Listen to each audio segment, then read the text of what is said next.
Жұлдызай кіп-кішкентай қыз болса да, оны өмір ерте есейтті. Жасы 4-ке енді ғана толғанымен ойлау қабілеті мектеп жасындағы қыз сияқты. Бүгін тағы да жайсыз түс көріп оянды. Әкесі тағы да ішіп келіп үйдің берекесін алып жатыр екен. Анасының етегіне тығылған қыз қорыққаннан тіпті емін-еркін тыныстай алмай тұр екен. Жүрегі қысылып, терлеп кеткен қыз шошып оянды. Үсті-басы шылқыған су, малмандай болып терлепті. Жанында ешкім жоқ, жарық сөніп тұр. «Апа!» деп атып тұрды да есікке қарай жүгірді.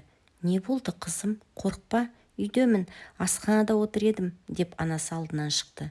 «Сізде үйде жоқ екен десем, әкем келмеді ме?» «Жоқ, әлі келмеді. Қорықпа, қызым, жүр жатып ұйықтайық. Әкең келмейді бүгін», дей бергенде есікті қатты жұлқыған дауыс естілді.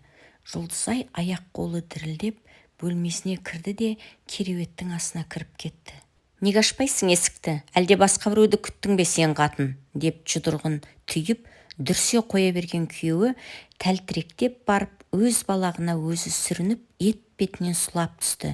Ыңыранып жатып есік аузында ұйықтап қалды.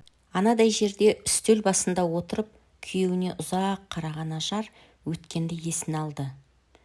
Тіпті көп уақытта өткен жоқ қой. Екеуі қыз-жігіт боп бар жоғы 2 ай ғана жүрді де отау құрып кете барды. Соңы міне, неге келіп соқтырды. Ажар тіпті күйеуін дұрыс танып та білмеген еді. Қой аузынан шөп алмас момын жігіт рөлін сомдаған күйеуінің арақсыз өмір сүре алмайтынын үйленген соң бірақ білді. Амал жоқ, өз қолын өз кесе ме? Үлкендерді ортаға салып бөлек шығып кетсе де ата-енеден қайыр күткен келін олардан қайран жоғын білген соң бертін келе оларға күйеуі туралы жақ ашпайтын болды. Төркінге де кете алмайды. Не деп барады? Өзі таңдады, өзі тұрмысқа шықты. Ешкім қыстап, қосқолдап әкеп тастаған жоқ. Осылайша өмір сүруді жалғастыра берді. Бір қызды дүниеге әкелді. Күйеуі сонда да арағын тастай алмады. Тіпті қолтықтап жүруді де әдетке айналдыра бастады. Соңы жақсы болмайтынын түсінген Ажар осы қыздан соң құрсақ көтергісі де келмеді. Кім біледі алдымызда не тұрғанын деп ұзақ ойлана келе осы шешімге келіп еді. Арада аттай 4 жыл өтіпті. Алқаш күйеуімен 4 жыл арпалысқан келіншек қазір міне кезіндегі сүйдім-күйдім деп қосылған жарына көңілі жылымайды. Тіпті жиіркене қарап отыр. Жоқ, мұным болмайды. Жас өмірімді қор қылып, осының таяғымен ерте өмірден өтетін жағдайым жоқ. Қызым үшін мұндай өмірден бас тартуым керек. Жастайынан қызымның өмірін қорқыныш пен үрейге толтырғым келмейді, деп ойлаған Ажар орнынан тұрды да терең күрсінді. Не болса ол болсын деп қолын бір сілтеп заттарын жинап сол күні-ақ төркініне кетіп тынды. Ақыр соңында бәрібір қайтып келетін іштей сезіп жүрген анасы қызы мен жиен немересін көңілсіз қарсы алды. Ләм-мим деп екеуі де жақ ашпады. Не айтады? Онсыз да бәрі тайға таңба басқандай ап-анық білініп тұр. Үлкен-үлкен жол сөмкелерімен келген қызына қалай кет дейді. Барар жері басар тауы жоқ, бейшараның күйін кешіп келіп тұр ғой. Осылайша қайтып келген деген атақ мойнына шынжырмен шешілместей бекітіліп, Ажар төркінінде қалып қойды.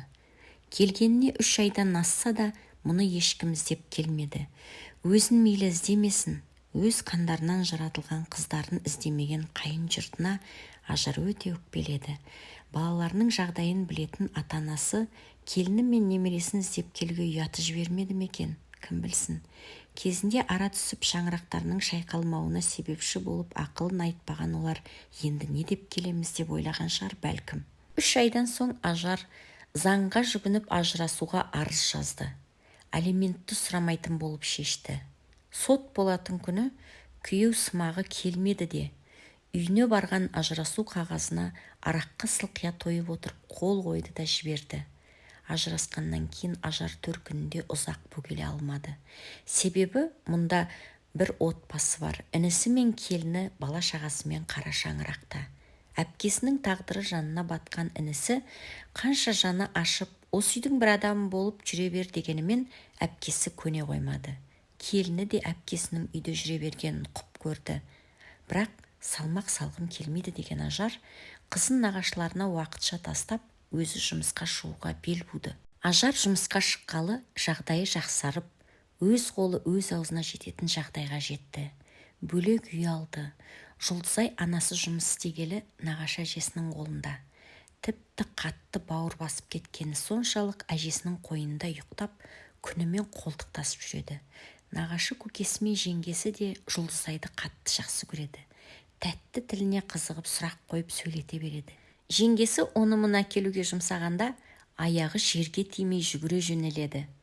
Кішкентай болса да ақылды өзі. Ара-тұра анасының жанына да барып келеді. Ажар біраз қаражат жинап, қызын қолына алуды ойлады. Қанша дегенмен біреудің қолына қаратқысы келмеді. Өз арбасын өзі сүйреп, жалғыз қызын жетілдіріп, оның қызығын көрсем бе деген арманы бар. Күндер осылай сырғып өте берді. Өмірі бір сарынды осылай өте берер ме еді, Ажардың жұмысына келген бөтен ер адамды көрмегенде. Негізі Ажар емес, сол кісінің көзі түсіп еді Ажарға. Түйіндемесі бастықтың көңілінен шықпаған соң, Мейрамбек амалсыз басы салбырап, шығып бара жатып Ажарды көз шалып қалды. Сәлематсыз бе? Сәлематсыз бе? Кімге келіп едіңіз? Мен жұмыс іздеп келіп едім. Түсінікті. Бастықтың кабинеті дей бергенде, жоқ, қажет емес, мен кіріп шықтым, амал нешік қабылданбадым, деді әлгі кісі миығынан күліп. Кешіріңіз онда, өкінішті, сау болыңыз, деп жұмысына қайта кірісті. Мейрамбек артық бұл жерде тұрудың ретін таппай, басын қасып біраз тұрды да ақырын аяңдап сыртқа беттеді. Артына қайта-қайта бұрылып қарай берді. Соңғы бұрылғанда Ажардың да көз қиығымен қарағанын байқағандай болды. Сыртқа шығып таза ауаны рахаттана жұтты да бір керіліп алды. Анадай жердегі орындыққа барып отырды. Ажар жұмыс уақыты аяқталып, сырт киімін киіп есікке беттеді. Өтіп бара жатып көзі шалып қалды. Тұп-тура есік алдындағы орындықта әлгі кісі отыр. Түсінбей аз-кем тұрды да бұрылып бара жатыр еді. Кешіріңіз, деп жанына әлгі кісі жетіп келді. Я, тағы сіз бе? Деді Ажар күліп. Я, мен. Не болды? Қайтпағаныңызға қарағанда жұмыстан үміт үзбеген сияқтысыз ғой. Жұмыстан үзілген үмітім басқа нәрсеге жалғанды, деді ол күліп.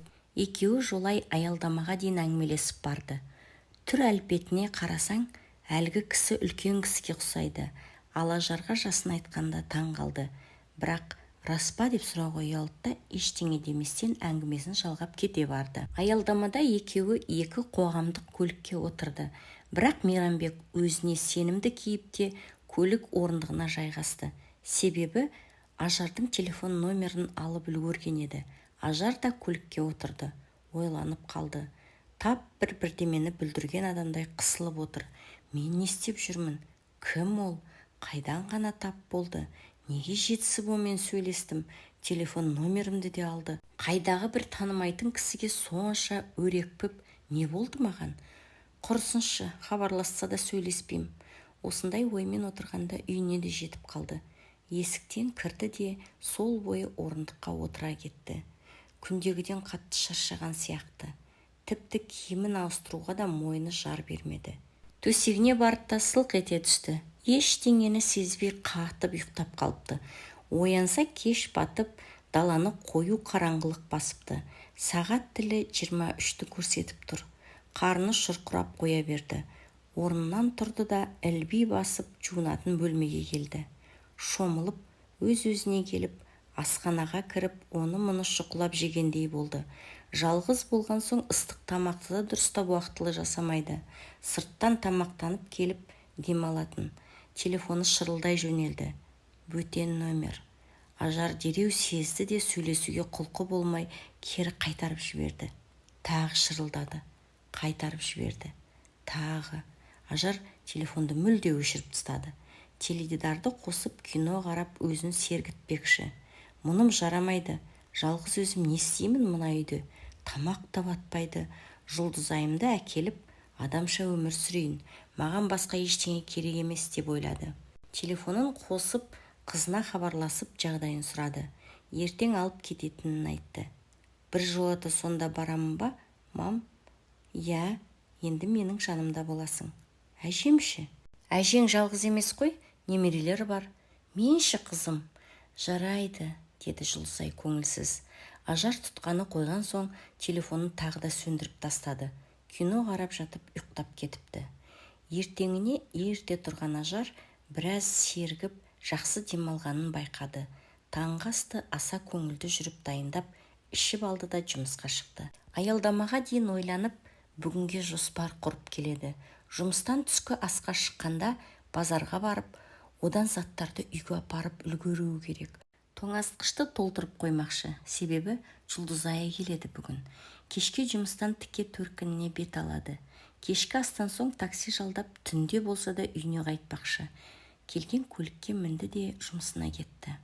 Жұлдызай осы жылы мектепке бару керек болған, бірақ Ажар бір жыл үйде болсын деп алып қалды.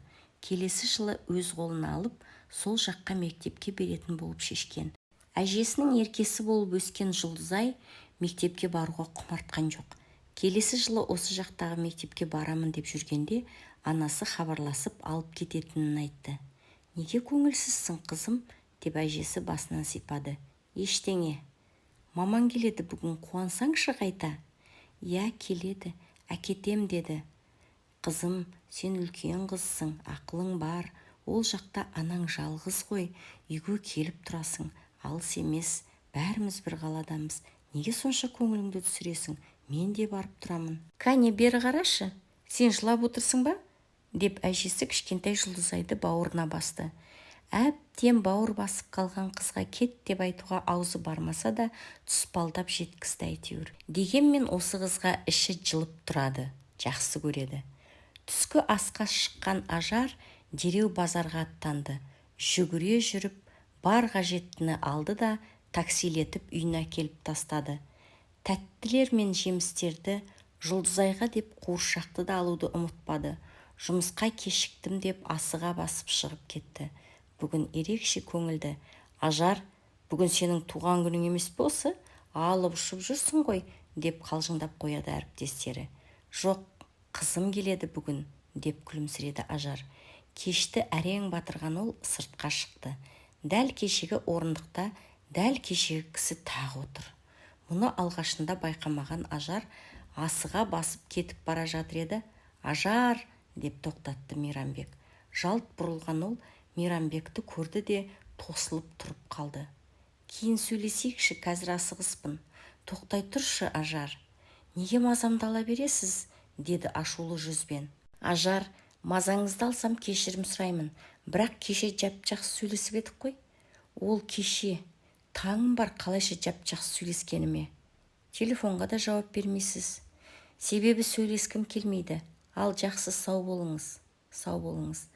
Айтпақшы, енді хабарласпасаңыз тіптен керемет болушы еді, деп Мейрамбекті бастан аяқ бір шолып шықты да бұрылып кете барды. Сонда мені мазақ етті ме? Кеше күліп, бүгін тырысып, көрсетем әлі саған мені мазақ еткенді, деп тістеніп тұрып қалған Мейрамбек өз жөнімен кетті.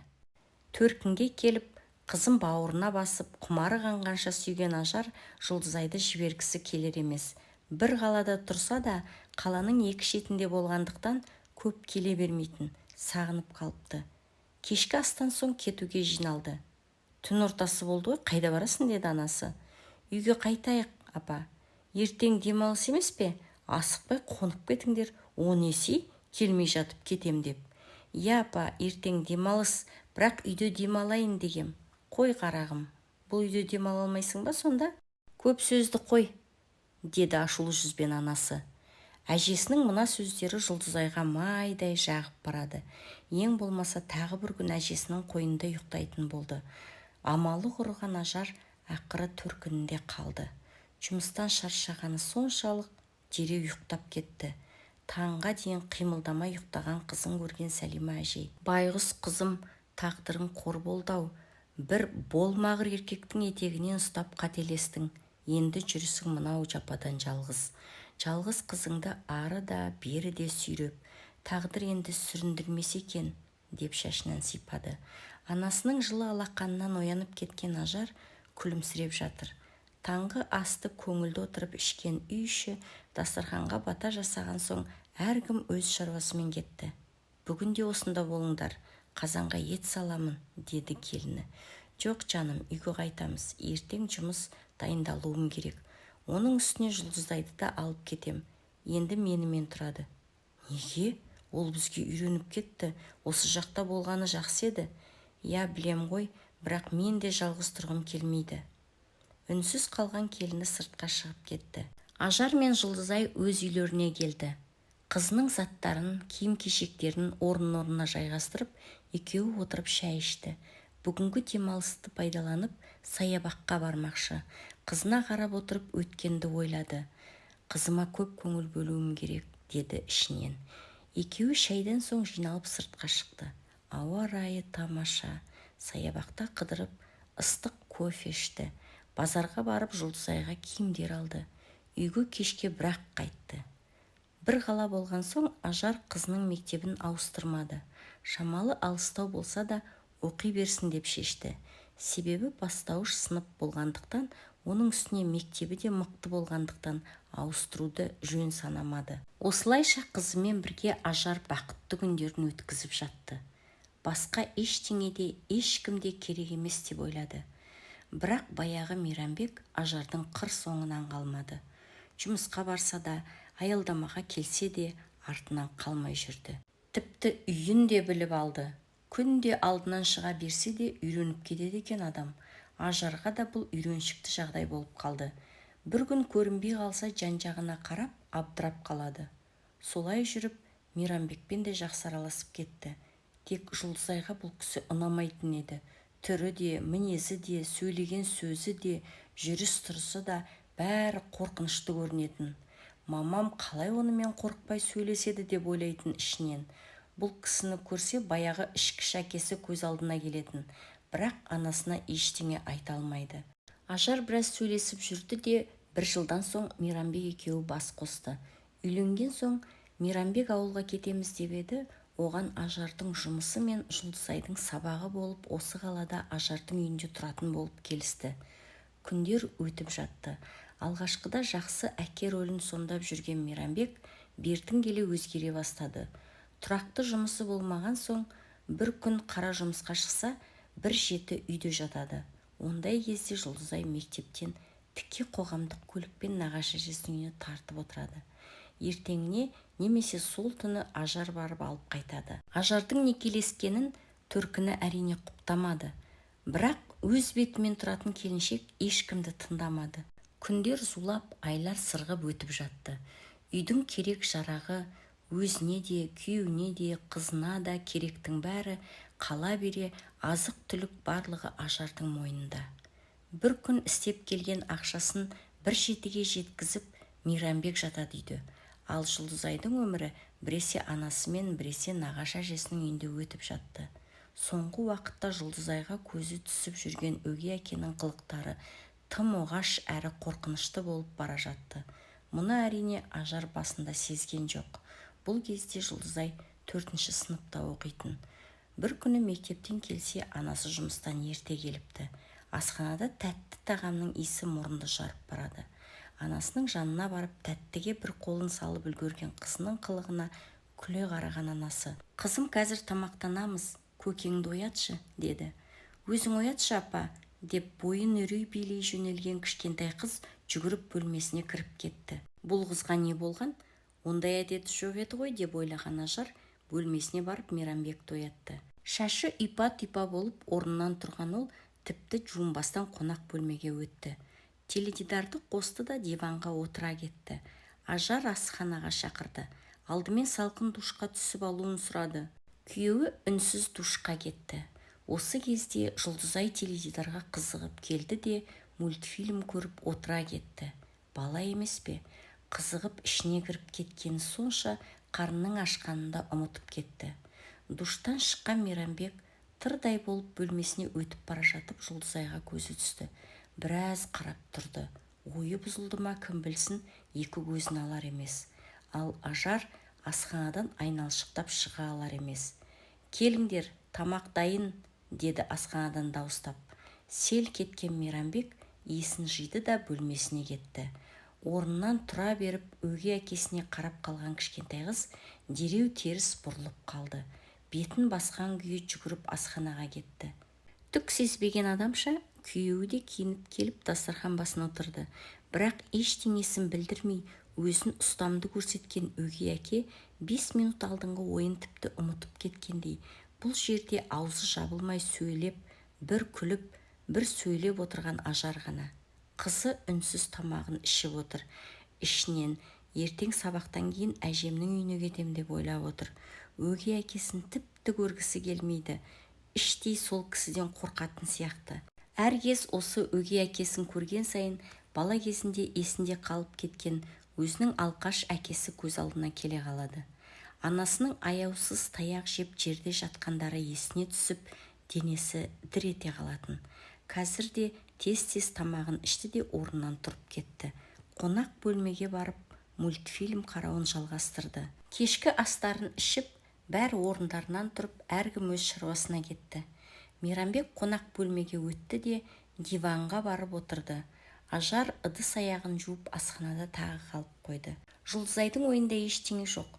Қорқса ол тек өгей әкесін ұрмаса екен деп қорқатын. Басқаша ойлайтындай ол әлі бала емес пе? Ал Мейрамбектің харам ойы мүлде басқаша екенін өзінен басқа ешкім білмейді. Өгей қызының артында диванда отырып, өзінің ұятты жерін ұстап отыр. Жұлдызай, қызым, деп ақырын ғана. Әу деп артына бұрылды Жұлдызай. Әкесі іш киімін жартылай шешіп отырғанын көрді де, үндемей теледидарға қайта бұрылды. Ұстап көргің келе ме? Деді тағы да әкесі. Бұл жолы Жұлдызай артына бұрылмады. Екі көзі теледидарда болғанымен, бойын қорқыныш билеп, ойының бәрі қалай шығып кетсем екен деп отыр. Жұлдыз, деп анасы шақырып қалды. Дәл осыны күткендей орнынан атып тұрып, ол асханаға жүгіре жөнелді. Ал Мейрамбек дым болмағандай теледидарын қарап отыра берді. Қызым, сабағыңды оқыдың ба? Жоқ әлі. Маған көмектесіп жіберші дейін дегем. Ол не, апа? Айта беріңіз. Жоқ, ештеңе, барып сабағыңды оқи ғой, сосын уақытылы жатып ұйықта. Жарай ма, күнім? Жарайды, деп анасының бетінен сүйді де асыға басып, ештеңеге бұрылмастан бөлмесіне кіріп есікті іліп алды. Сабағын оқып ұйықтап қалды. Таңертең таңғы аста күнде мамасы екеуі отырады. Мейрамбек түске таман оянады. Істеп жатқан жұмысы жоқ, тауып жатқан ақшасы жоқ, ұйықтамай қайтсын. Таңғы астан соң Ажар асығып жұмысқа кетеді. Дастарханды жинап, ыдыстарды жуу кішкентай Жұлдызға қалады. Анасы кеткен соң өгей әкенің оянып кетпеуін тілеп, ақырын дыбысын шығармай тірліктерін аяқтап, басталуына 2-3 сағат ерте болса да үйден шығып кетеді. Мектеп алдында кітап оқып отырып уақытын өткізеді. Басында күнде көретін мұғалімі онша мән бермейтін. Бүгін арнайы келіп сөйлескісі келді. Жұлдызай, қалың қалай? Апай, сіз бе? Сәлематсыз бе? Байқаймын, күнде ерте келесің. Тым ерте ғой, әлде үйде ешкім жоқ па? Иә, мамам жұмысқа кеткен соң мен де шығамын үйден. Жалғыз қорқамын. Әкең ше? Әкем бе? Әкем, ол да жұмыста болады. Түсінікті, деген мұғалімі Жұлдызайдың анасымен сөйлесуді жөн көріп, артық мазасын алмайын деді де орнынан тұрды. Айтпақшы, сыныпқа кіріп отырсаң да болады, сынып бос. Жарайды, деген Жұлдызай кітабын сөмкесіне сала бастады. Ұстазы мұғалімдер бөлмесіне кірсе ешкім жоқ. Дереу телефонын алып оқушысының анасына хабарласты. Сәлематсыз бе? Мен Жұлдызайдың мұғалімі едім. Иә, таныдым. Тыныштық па? Айта беріңіз. Қолыңыз бос па? Жұмыста едім, бірақ айта беріңіз. Мен біраз уақыттан бері Жұлдызайды байқап жүрмін. Сабаққа тым ерте келеді, тіпті таңғы уақытта. Үйде түске дейін ешкім болмайды ма қарайласатын? Әкесі болушы еді ғой. Сұрасам, әкем де жұмыста деді. Жарайды, кешке барып сөйлесермін. Ескерткеніңізге рахмет, сау болыңыз, деп тұтқаны қойды да ойланып қалды. Осы уақытқа дейін қызым жайлы ойланып көрмеппін. Тіпті бөтен біреуді әке еткенімде де. Мүмкін сол кезде қателестім бе екен? Неге қызым соңғы кезде тартыншақ болып кетті? Енді байқағандаймын. Кешке өзімен ашық сөйлесейін, мазасын алып жүрген не нәрсе екенін білейін деп ойлады. Кешке дейін жұмыста ойынан қызы кетпей қойды. Қолы жұмысқа бармай уақытты әрең өткізді. Кешке ерте жиналды да Аялдамаға келіп автобус күтпей такси тоқтатып үйіне қайтты. Сол күнделікті өзгермеген өмір. Талтайып диванда телевизор қарап Мейрамбек жатыр. Қызы әлі келмепті. Сағатқа қарады. Келетін уақыты енді болыпты. Қазір кеп қалар деп киімін ауыстырып, асханаға барып, кешкі астың қамына кірісті. Екі көзі біресе сағатта, біресе есікте. Жарты сағат өтті. Жұлдызайдың қарасы көрінер емес. 1 сағат өтті. Ажардың дегбірі қашайын деді. Мүмкін қосымша сабағы бар ма екен деп мұғаліміне хабарласты. Кеш жарық, сабақ аяқталды ма? Қызым әлі келмеді, уайымдап тұрмын. Сәлеметсіз бе? Бүгін 4 қана сабақ бар еді. 2 сағат алдын сабақ аяқталған. Оқушылардың барлығы аялдамада автобус күтіп тұрған еді. Жарайды, рахмет деп тұтқаны қойды. Енді шынымен алаңдай бастады. Мейрамбек, Жұлдызай сабаққа кетерде ештеңе айтпады ма? Әлі келген жоқ. Мұғалімі 2 сағат алдын сабақ аяқталған дейді. Мен қайдан білейін? Күнде мен ұйықтап жатқанда кетеді ғой. Оны тек кешке ғана көріп жүрмін ғой. Ештеңе демеген бедің, қайдан білейін енді, ұрысқан жоқсың ба дегенім ғой. Кетші әкең, сенің қызыңнан басқа шаруам жоқ па менің? Бұл қыз қайда жүр ендеше деп орындыққа сылқ етіп отыра кетті. Осы кезде барып телефоны безек қақты. Алло, апа. Ажар, қалайсың қызым? Жақсымыз, өздеріңіз қалайсыздар? Жақсы, аманбыз. Бүгін үйге Жұлдызай қызым келіп қуанып жатырмын. Ертең демалыс деп мектептен тіке осында тартыпты. Жол ұзақтау, келген беті осы. Ешкімге айтпадым деген соң уайымдамаңдар деп ескерткенім ғой. Ой Алла, өзіңе шүкір. Әу, не дейсің? Ештеңе апа. Я, ескерткеніңізге рахмет. Ертең мен де барып қалармын. Ал жақсы, деп тұтқаны тастай салды. Деп терең дем алған Ажар, енді көңілі орнына түсіп, асханаға қайта бұрылды. Кешкі ас үстінде қызының мұғалімімен сөйлескенін айтты. Мейрамбек салқын қабылдады. Мүмкін үйде зерігетін шығар, сол үшін ерте кететін шығар, қайдан білейін? Мүмкін, дегенмен ертең өзімен сөйлесіп көрейін дей бергенде, күйеуінің қолынан кесесі түсіп кетті. Қипақтап, сүрт күлеп, байыз тауып отыра алмады. Өткендегі ісімді айтып жүрмесін, кішкентай болып алып өсекшіленіп, деп ойлады ішінен. Тамақтанып болды да, жайлы орны теледидардың алдына барып жайғасты. Ертең демалыс болғандықтан, Ажар оны-мұны тірліктерін істеп, кір жуып кеш жатты. Ертеңіне де кеште оянды. Таңғы астан соң тіке төркінге тартты. Байқаса көптен бері келмепті. Арқа-жарқа болып бәрі мәз-мейрам. Түс ауа қайтуға жиналды. Жұлдызай кеткісі келмесе де ертеңгі сабағын ойлап амалсыз ілби басып заттарын жинады. Кешке үйге келіп сабағын қарап болды да жарықты сөндіріп ұйқыға кеткелі жатқанда анасы бөлмесіне кірді. Қызым, сенімен сөйлесейін деп едім.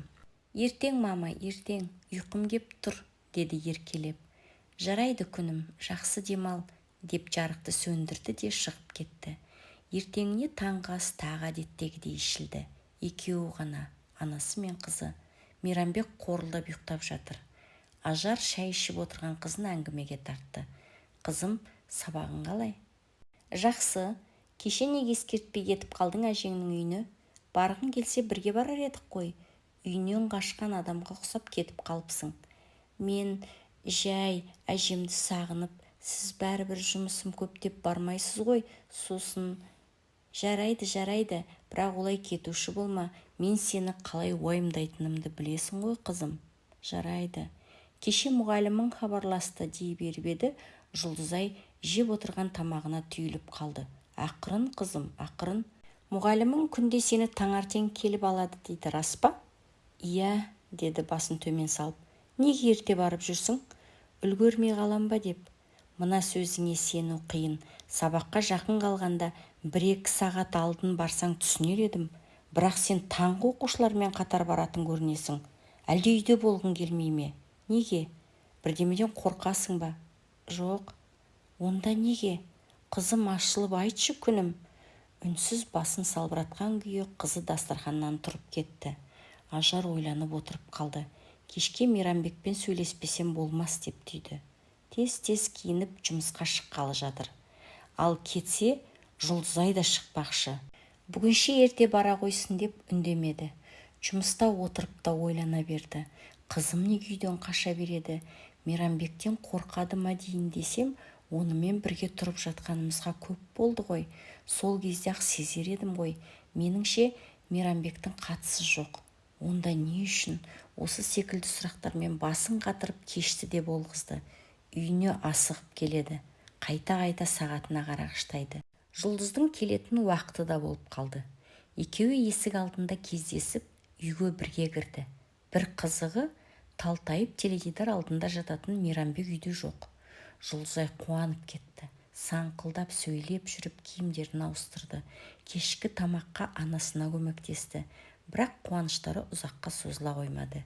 Кешкі асқа енді отыра бергенде араққа сылқия тойып алған Мейрамбек ықылы қатып есіктен кіріп келді. Бүкіл өткен өмірі көз алдына лента болып келе қалған Жұлдызай зып етіп бөлмесіне кіріп кетті. Кішкентай кезінде өзінің әкесінің бейнесі көз алдына келе қалды. Дәл осылай ықылы қатып кіріп келуші еді. Төсегіне барып бүркеніп жатып қалды. Екі құлағын екі қолымен басып алды. Тым-тырыс, ештеңе естілмейді. Ақырын көрпе астынан басын шығарды. Дәл осы мезетте асхана жақтан темір ыдыстың дауысы қатты шықты. Жан ұшыра жүгіріп барды. Ондағы ойы мамамды ұрды ма деген қорқыныш еді. Қорыққаны келді. Шәй ішетін үстел жанында сұлап жатқан анасын көрді де жанына жүгіріп барды. Мама, неге кіргіздің үйге бұл адамды? Деді алғаш рет. Тәлтіректеп сыртқа шығып бара жатқан Мейрамбек бұл сөзді естімеді де. Аналы қыз екеуі Жұлдызайдың бөлмесіне түнеді. Ажар қызының әлі кішкентай екенін алға тартып, ештеңені ашып айтпады. Бірақ іштей ой елегінен өткізді. Осы Мейрамбекке тұрмысқа шыққалы алғаш рет таяқ жеуі. Бұлай қатты ішіп те келмеп еді. Анда-санда сыралататыны барын біледі. Бірақ араққа сылқия тойғанын бірінші рет көрді. Біріншісінен құтылып, екіншісіне тұтылғаным ба сонда деп іштей өзін жегідей жеді. Кім біледі, мүмкін бағана ұрысты өзі бастамағанда Мейрамбек қол көтермейтін беді, дейді бір ойы. Оның жымысқы әрекетін Ажар қайдан білсін? Бағана Жұлдызай бөлмесіне кеткенде, Мейрамбек, Жұлдыз сенен қорқып жүрген сияқты. Неменеге қорқады? Мен не, жан алғышпын ба? Әлде өгей әке деген әке бола алмай ма? Олай деп отырғаным жоқ. Мен түсінем. Бірақ Жұлдызайдың өткен балалық шағын білесің, әу баста айтқанмын. Қызымды жақын тартып әкелік мейіріміңді көрсетсең екен деймін. Мен не істеп жүрмін сонда? Өзі қаша берсе қайтейін? Тап бір соны зорлайтындай. Не деп отырсың өзің? Ол әлі бала ғой, ондайды түсінбейді де. Неге олай дейсің? Мен жай, солай ойлап қашып жүрме дегенім ғой. Есің дұрыс па өзіңнің? Қаршадай қыз қалай олай ойлайды? Сен өзің солай ойлап жүрген шығарсың. Не көкіп отырсың? Әкеңнің, деп құлақ шекесінен жуан жұдырығымен салып қалып еді. Мұрттай ұшып түскен Ажар шыңылдап, ештеңе естілмей қалған құлағын ұстап жата берді. Әрі қарай еміс-еміс есінде. Жұлдызай басын сүйеп жатқан. Түн жарымға дейін осы әңгіме есінен кетпеген Ажар таң ата көзі ілінді. Бірер жарым сағат ұйықтап жұмысына қайта тұрды. Жанында қызы тәп-тәтті болып ұйықтап жатыр. Оны оятқысы келмеді, бірақ тастап кетуге де қорқып тұр. Не істесем екен деген ол таңғы асын да ішпестен көрші келіншекке барып, қызын әбден дайындап жұмысына кетті. Осы оқиғадан кейін біраз күн Ажар секем алып бәрін бақылап жүрді. Бірақ еш әбестік байқалмаған соң көңілі орнына түсіп, бұл оқиға ұмытылып бара жатты. Бірақ Мейрамбектің ішкілікке салынуы тыйылмады. Ажарға қол көтеруі де жиілей бастады. Неге екені белгісіз, тек Жұлдызайды көрсе ғана тынши қалады. Бұндай кезде Жұлдызай әжесінің үйіне тайып тұрады. Біресе сол үйде, біресе өз үйінде біраз уақыт өтіп жатты. Артқа 2-3 жылды тастап, Жұлдызай бой жетіп келе жатыр. Бір күні әжесінің үйінде жүргенде анасы хабарласып, сағынғанын, үйде біраз күн жүріп кетуін сұрап хабарласты. Күйеуі ауылға кеткен екен.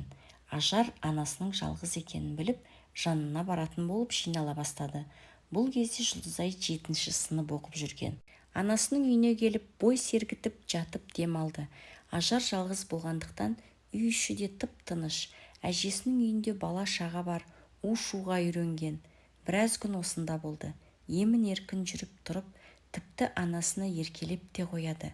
Бір күні сабақтан келсе, анасы жұмыстан келмепті.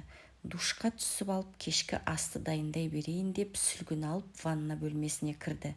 Алаңсыз шомылып жатыр еді. Бір мезетте сырттан біреу қарап тұрғандай сезіліп кетті де есікке жалт қарады. Өз көзіне өзі сене алар емес. Өгей әкесі жартылай қиғаш тұрған есіктен қарап тұр. Дұрыс шайынып үлгермеген бейшара қыз есікті тарс жапты да дереу киіне бастады.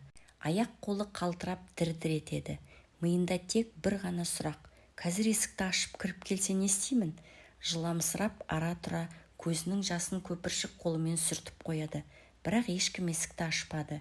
Дереу шығып, бөлмесіне өтіп бара жатып көзі шалып қалды. Анасы келген екен. Бәсе, неге өгей әкесі тыныш бола қалды деп еді. Бөлмесіне барып дұрыстап киініп, сырт киімін алды да анасына барды. Мам, мен әжемнің үйіне кеттім. Неге құлыным? Әжемді сағындым, деген ол көз қиығымен өгей әкесіне қарап қойды. Ештеңеден хабары жоқ адамша алдына қойған асын қомағайлана жеп отырған өгей әкесін көрген Жұлдызай жиіркеніп кетті. Тіпті анасының өтінгеніне де қарамастан тез-тез шығып кетті. Әжесінің үйіне келіп марқайып қалды. Мұнда у-шу болғанымен жаны тыныш. Еркелетіп отыратын әжесі мен өз қызындай көретін жеңгесі, бауырымның бауыр еді деп бауырына басқан нағашы ағасы бар. Бәрі Жұлдызайдың асты-үстіне түсіп жүреді. Осы пейілдерін, қуанышты жүздерін жоғалтқысы келмейтін жиен қызда өгей әкесінен көріп жүрген жат қылықтарды тіс жарып айта қоймады. Анасына да сездірмей келеді. Ақыры неге апарып соғарын білмесе де, қазіргі өмірі тыныш болғанына шүкір деп ешкімге сыр білдірмей келеді. Осылай жүргенде Ажардың аяғы ауырлады. Дәл Жұлдызай секілді сүп-сүйкімді қызды өмірге әкелді. Оның тәтті қылықтары Ажар мен Жұлдызайды бақытты еткенімен арам ойлы Мейрамбекті өзгерте алмады. Сәл жалғыз қалса, Жұлдызайға көз сүзуін тоқтатпады. Жұлдызай бой жетті, оң-солын таныды. Енді жасырудың еш қажеті жоқ сияқты. Себебі ол өз-өзін қорғай алады. Тек мына өзінің артынан ерген сіңілісін уайымдайды. Сол үшін анасымен ашық отырып сөйлесуді жөн көрді. Мейрамбектің осы үйге келгеннен бергі қылықтарының бәрін қалдырмай айтып берді. Онсыз да сезіктеніп жүрген Ажар үнсіз тыңдады. Қой, ондай емес деп күйеуін ақтап ала алмады. Себебі ішінде осындай бір үрей үнемі мазалайтын. Жұлдызаймен сөйлескен соң Ажар оны бір жола әжесінің үйіне жіберемін деп шешті. Өзі қазір бала күтімімен үйінде отыр. Алқаш күйеуі бір күн жұмыс істеп бір апта жатады. Күн көріс қиындай бастады. Оның үстіне мына әңгіме де түрткі болды. Мектепке кезекті бір демалыста екі қызын алып төркінге келді. Анасы мен інісін жанына шақырып ұзақ сөйлесті. Әрине Жұлдызайдың әңгімесін тісінен шығарған жоқ. Бар айтқаны Жұлдызай осында болуды қалайды деді.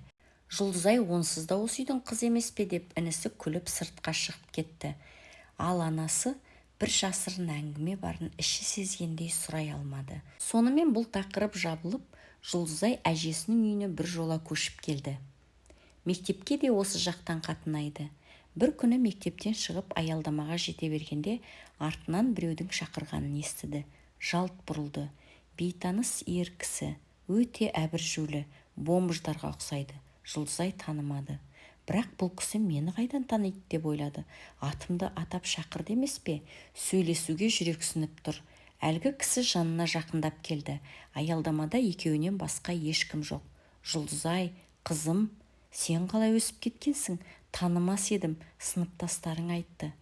Кешіріңіз, сізді танымаймын. Кімсіз? Мені қайдан танисыз? Мен сенің әкеңмін, қызым. Жұлдызай енді ғана шырамытып тани бастады. Баяғы 4 жасар кезіндегі ықылық ата кіріп келетін әкесі.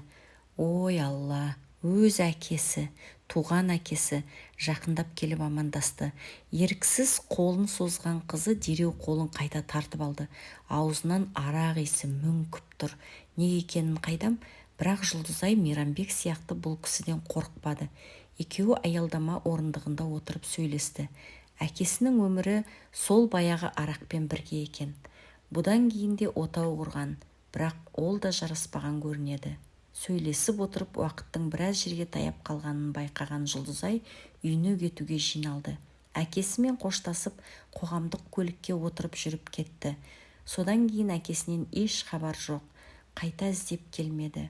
Жұлдызай да әкесін іздеп сағынбады. Кішкентай кезінде балалық шағында қорқыныш сыйлаған әкеге деген өкпесі қара қазанда еді. Әжесімен ғана сырласатын қыз мұны да жасырмай айтып берді. Үнсіз тыңдаған әжесі не ақыл айтарын да білмеді. Енді тағы іздеп келсе көре жатармыз деді де қойды. Бірақ әкесі содан кейін үшті-күйлі жоқ, келмеді. Күндер сырғып, айлар өтіп жатты. Мектепті де тәмамдап Жұлдызай жоғарғы оқу орнына студент болды. Ал анасы сол баяғы жұмысында, екінші күйеуі және қызы үшеуі тұрып жатты. Кейде төркініне келіп тұрады.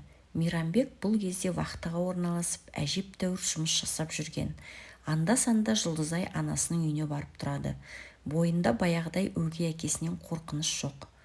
Ол да Жұлдызай келсе қипақтап, үйге сыймай сыртқа шығып кетеді.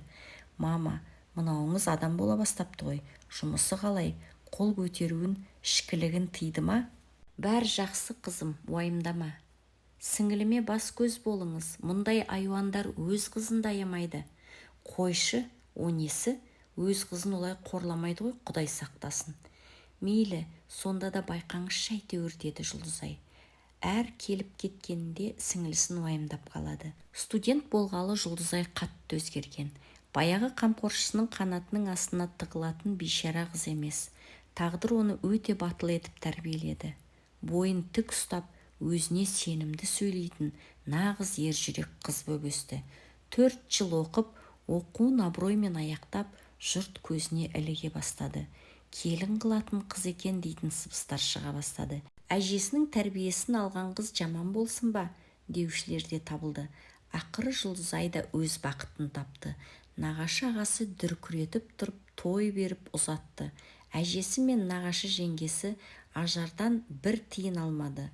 Қызыма жиғаным дегенін қағазға орап әкеліп еді, қайтарып берді. Нағашы жеңгесі: Жұлдызай менің үлкен қызым, сондықтан тірлігін де өзім беремін. Уайымдамаңыз, жұрттан кем қылмай жасауын жасаймын, деп әпкесінің бетінен сүйді. Көзінің жасын сығып, анасы мен келініне алғыстан басқа ештеңе айтпады. Сендер болмағанда кім білсін менің Жұлдызымның тағдырының қандай боларын. Келін, Алла екі дүниеде разы болсын саған, деп кемсеңдеді. Той дүркіреп өтті. Мейрамбек вахтаны сылтаулатып келмеді. Қай бетімен келеді? Кезінде өрімдей қыздың тағдырына балта шабуға сәл қалды емес пе? Үнемі Құдай оңдап, есін тез жиып үлгеретін. Қазір есіне алса, денесі тітіркеніп, өз ісінен өзі қорқып кетеді. Жұлдызай өз еліне барып, құтты орнына қонғалы 1 жылға жуықтады. Шүкір, бақытты. Ата-енесі мен күйеуі өте иманды жандар. Сол шаңыраққа барғалы намазға жығылған. Үй ішімен Алламен сырласады. Осы тағдырына риза, шүкіршілік айтудан жалықпайды. 1 жыл дегенде төркініне келмекші. Әрине телефонда сөйлесіп тұрады. Сол кезде анасының даусынан көңілсіз екенін байқайды. Сұраса айтпайды. Бәрі жақсы деп құтылады. Бірінші әжесінің үйіне бармақшы, сосын анасына. Төркінге келіп, әжесінің мауқын басып, аунап-қунап 2 күн жатты. Қызының келгенін естіп, ажар да құстай ұшып келді. Жаным, Жұлдызым, қызым, деп бетінен сүйіп, 1 жылап, 1 күліп, мәре-сәре болып жатыр. 2 күннен соң ажар үйіне қайтатын болды. Жұлдызай да анасымен бірге баруды жөн көрді. Әжесінен рұқсат алып, сіңілісі мен анасы үшеуі таксиға отырды. Таксида: күйеуіңіз қайда? деп сұрады. Мам, үйге барған соң сөйлесейік, деді ажар. Үйге келіп, жуынып, шайынып, дастархан басына отырды. Қызының келетінін білген соң, базарлап, барлық тәттіні алып үлгеріпті. Дастарханды жайнатып қойды. Шай үстінде әңгіменің шетін ағытты. Сіңілісі шаршаған болу керек, ойын баласы төсекке басы тиген бойда ұйықтап кетті. Ажар мен Жұлдыз ұзақ сөйлесті. Сені тұрмысқа берген соң, деп бастады Ажар әңгімесін. Иә, деп қызы ыстық шайды сораптап қойып. Вахтыға кеткеннен соң Мейрамбек 2 ай келмеді. Негізі 15 күн үйде болса, 15 күн вахтыда болатын, білесің ғой. 2 ай хабар ошарсыз кетті. Телефон соғып қызын да сұрамайды. 2 айдан соң келді. Үнсіз келіп, киім-кешегін жинай бастады. Сұрасам тіл қатпайды. Кеткелі жатқанда асханаға шақырып әңгімелесейік деді. Сіңілің ұйықтап жатқан болатын.